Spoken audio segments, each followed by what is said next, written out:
umupo si Bongbong Marcos. Kasama ni House Speaker D ay si South Cotabato, Congressman Ferdinand Hernandez. Kasama ni Soto ay ang dating Senate Secretary na si Mark Mendoza.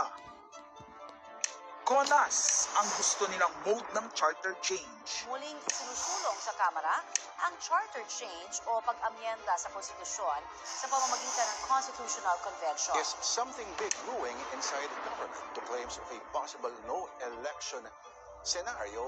Ang pag-aamyenda ng konstitusyon sa pamamagitan ng Constituent Assembly. At para makakuha ng suporta sa Senado at sa Kongreso, ito dapat ang mga nilalaman.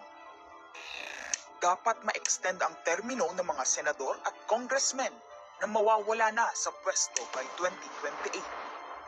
Ang eleksyon sa bawat senador ay magiging by region. Nagdiskusyon sila kung 2 o 3 senador per region.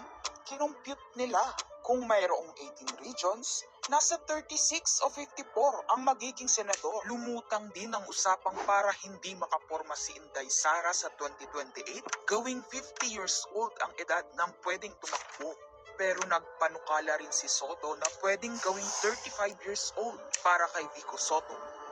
Dahil ipagmamayabang niyang kayang talunin nito si Inday Sara. Meron ako idadagdag, maganda, Vicky. Ibaba natin ang edad ng presidente to 35. Magagaling ang bata ngayon eh. Magagaling eh. Ibigay na natin sa mga kabataan na pagpatakbo nitong bansa. Baka puro matino pa yung mailagay natin. Baka sabihin nila, Senator Soto, this is to siguro allow your nephew, ba, si Vico, na tumakbo. Sabi ko na Maging qualified. sila ng ganun eh. Sabi ko na mag-iisip sila ng ganun. Wala. Hindi ko naisip si Vico ron eh. Ang impormasyong ito ay mula mismo sa kasama sa meeting. Kasama din nila ay isang congressman, isang gobernador, isang retired military officer, isang dating may mataas na katungkulan, at 5 mula sa private at business sector. Kaya ba binaliwala ang panawagan ng taong bayan?